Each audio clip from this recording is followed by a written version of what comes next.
Howdy folks, it's been a few weeks since I posted a video on the RSV4. A lot's happened in the meantime. You may notice that I'm in a different garage.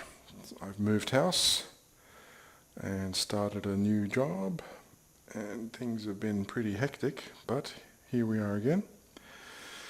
So I posted a video of the new master cylinder on my Aprilia, and after talking to a lot of different people, the general consensus is the Aprilia brakes are a little spongy due to the length of the hoses connected to the ABS pump.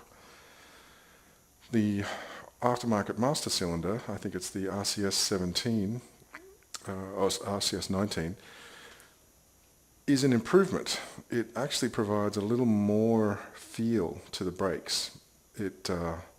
It's the difference between the brake pads engaging with this much force versus this much force. So it's not a huge difference, but I've only spent one track day with that brake setup so far, and I did notice that with two-finger braking, trail braking was a little less sensitive. I could actually feel the track a little better.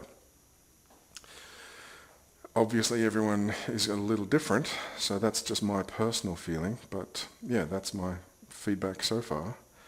But anyway, I was thinking about the sponginess issue, and I thought, what can we do to fix that?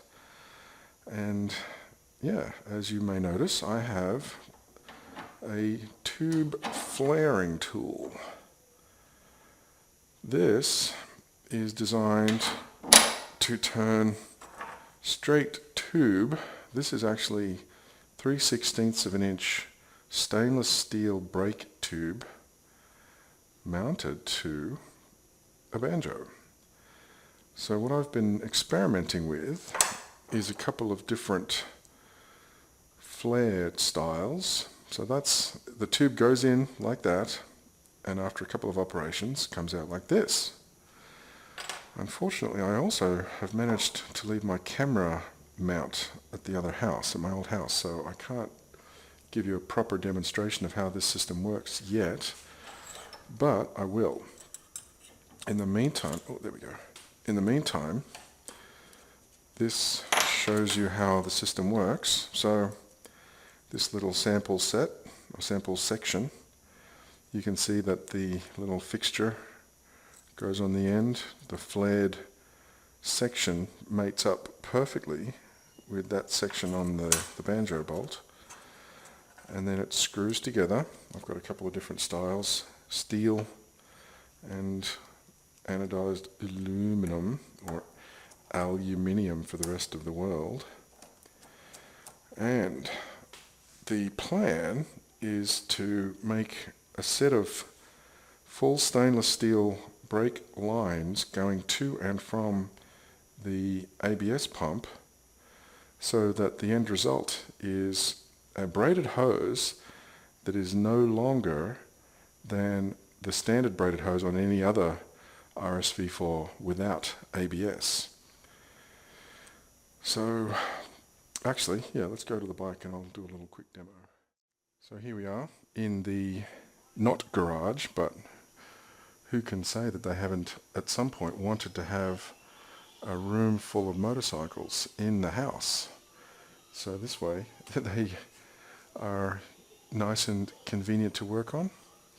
Anyway, unfortunately I can't actually pull the tank off because my tools are all at work. I'm now working at a European dealership doing ECU maintenance and some warranty work, so I can't actually pull the tank off. But anyway, there is an ABS pump right under here. The brake line comes from the master cylinder, under the frame, along the rail, all the way down here, up here to the pump, and then back, all the way down here, up and back underneath the steering stem. And then it has standard braided hoses that go from this point down to the brake caliper and then back over to this brake caliper. Now, not all of this section under here is braided hose. Some of it is steel, which of course is what gave me the idea to do this. So what I'm going to do when I get my tools back, when I get my camera mount back, I'm going to bend up this hose, or this steel tube, to go from the pump all the way back up to the steering stem in both directions. So there's going to be no braided hose from this point back. It'll only go from the master cylinder to here, and then from here down to the calipers. And I think I'm also going to connect some quick release fittings, so it's easier changing wheels. I don't have to worry about the calipers dangling. So that's the plan.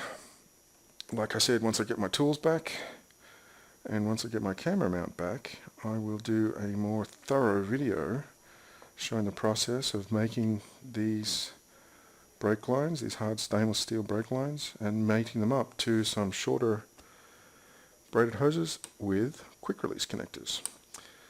So stay tuned for more, and I will have another video shortly.